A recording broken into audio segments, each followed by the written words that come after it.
reason why I wanted to cover Tapion is because I accidentally picked the old red Tapion and went into PvP with him. And when I was using him, I realized that his animation language is completely different from the new one.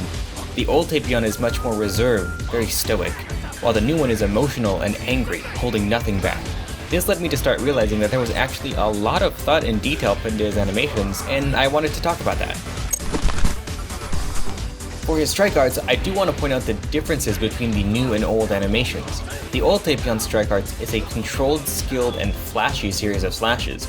Every strike has intent and form, and he ends with a killer spin and a flashy pose. Contrast that to the new Tapions, which is a more haphazard series of swings with an uncontrolled all-out downward strike at the end. This attack feels more like Tapion is going all out, and both animations communicate very different things. I also do want to point out the detail put into Tapion's grip of his sword. He switches from one-handed to two-handed strikes and is constantly moving his hand and switching his grip. He even lets go and re-grabs at the end for the last strike. A surprising amount of detail put into a very quick animation.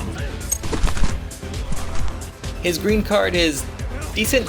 There's a good detail of his sword moving from inside its holder to completely outside in one frame to avoid clipping, though they forgot at the end. The particles are nice, the shines at the tip of his sword are pretty cool. Honestly, I think so much more could have been done with the camera work here. It just zooms out and doesn't do anything to give emphasis to what is supposed to be the high impact moment of the animation when his sword points forwards. By the time that part of the animation is happening, the camera has already stopped moving. Seems like a missed opportunity to me. His blue card is pretty simple, but I think there's a lot of good to talk about, like it having some very strong poses. I also like the effects as he readies his attack. His sword starts with a subtle glow, then we get some nice shine and light beam effects, then his sword is fully enveloped in energy. The impact of the screen filling with blue light is really nice, and I like the actual attack itself. It being a sword slash and the really nice blue color make it stand out well from other attacks. Lastly, there is a surprising amount of detail put into the explosion at the end, which looks really nice. Overall, a solid animation.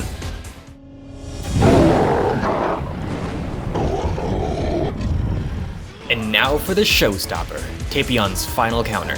The negative impact and camera work are very well done, and the animation and poses are really strong. This band dead as hell. The way Hirudegarn is revealed by starting the shot on Tapion and zooming out does a fantastic job of giving a sense of scale to him. To go along with that, he's only ever shot from below, which is another framing technique used to make him feel massive. When Hirudegarn charges up his blast, his teeth move inside his head for some reason, but forget that because these charging effects are amazing. All of the particles and pulses of energy coming into the blast. Then we get this beautiful, fiery beam that bathes the entire scene and is so impactful. Then we see Hirudegarn disappear, which is a really nice detail that they didn't have to add, and the effects are so cool and unique, and I really like the way that they fly into the screen to serve as a transition to end the animation. Clearly a lot of effort was put into this, and I think that the fact that Hirudegarn feels like a real part of this unit, despite only being in one relatively short animation, just shows how well done it is and how much of an impact it leaves. And that's Tapion covered. I hope you found this interesting. I felt there was a lot I wanted to cover with him, despite his animations not being the most mind-blowing. That being said, I'm still going to rate his animations a 7.5 out of 10, though I'd be lying if I said that his final counter wasn't carrying his score here. Now, I usually end these videos with some lame joke, but I wanted to thank anyone who's watching these videos.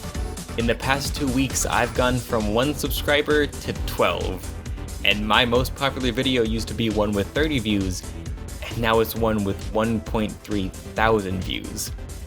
I have been so completely at a loss, and honestly a bit emotional watching this happen.